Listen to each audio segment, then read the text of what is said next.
নমস্কার বন্ধুরা, আজকে আমি বটেটা বড়া বানাবো। বটেটা বড়া বানানোর জন্য তার জন্য আমি এখানে আদা রসুন নিয়ে নিয়েছি। আদা রসুনটা আমি আগে পিষে নেব।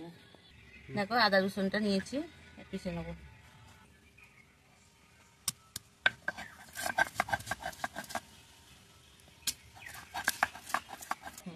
দেখো এর সাথে একটা লঙ্কা দিচ্ছি। লঙ্কাগুলো প্রচুর ঝাল, আমি একটাই দেবো কারণ বাচ্চারা নাহলে খেতে পারবে না। এর সাথে আমি পিষে দেবো। মশলাটা আমার পেশা হয়ে গেছে। দেখো কড়ার মধ্যে আমি কিছুটা তেল দিয়ে দেবো, হাফ চামচ সর্ষে, অল্প একটু জিরে গোটা। এগুলো ভালো করে একটু ভেজে নেবো নেড়ে ছেড়ে। এদিকে আলুটা আমি আগে থাকতেই সিদ্ধ করে রেখেছি, আলুটা একটু মেরে নেব। এবার এর মধ্যে আমি কড়ি পাতা দিয়ে দেবো আর বাটা মশলাটা দিয়ে দেবো।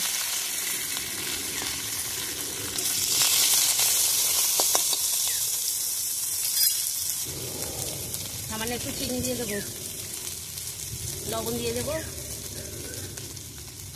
আর হলুদ। ভালো করে নিয়ে এগুলো একটু নেড়ে চেড়ে ভেজে দেবো। এর মধ্যে এবার আলুটা সিদ্ধ করে রাখা আলুটা দিয়ে দেবো।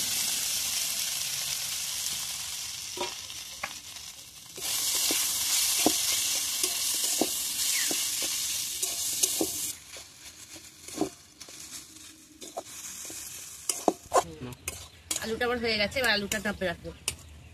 আমি কিছুটা বেসন নিয়েছি, এবার ওর মধ্যে আমি হাফ কাপ চালের গুঁড়ি দিয়ে দেবো। চালের গুঁড়িটা দিলে মচমচে হয় একটু। পরিমাণ মতন লবণ দিয়ে দেবো, সামান্য একটু হলুদ দিয়ে দেবো, ছোট চামচে 1 চামচ হিং দিয়ে দেবো। এবার এতে জল দিয়ে আমি ভালো করে গুলিয়ে নেব।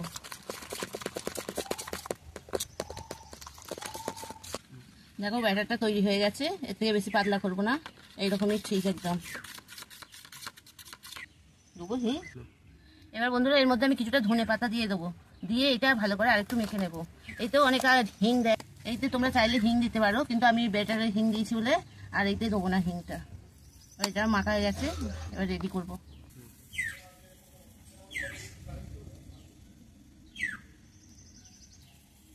এবার তৈরি করে ফেলবো এইভাবে। কড়ার মধ্যে আমি তেলটা দিয়ে দেবো। কটা কাঁচা লঙ্কা আমি তেলে ভেজে নেব, ঢাকা তেলে।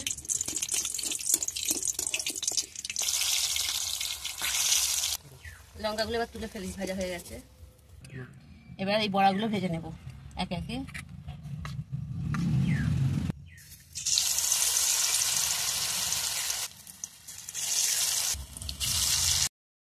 দেখো বন্ধুরা বটেটা বড়া আমার রেডি হয়ে গেছে, একদম বোম্বে স্টাইলের বটেটা বড়া। খেতেও একদম টেস্টি ওই রকম। তো তোমাদের কিরকম লাগলো তোমরা অবশ্যই কমেন্ট করে জানাবে। আর পুরো সম্পূর্ণ ভিডিওটা দেখার জন্য তোমাদের অনেক অনেক ধন্যবাদ।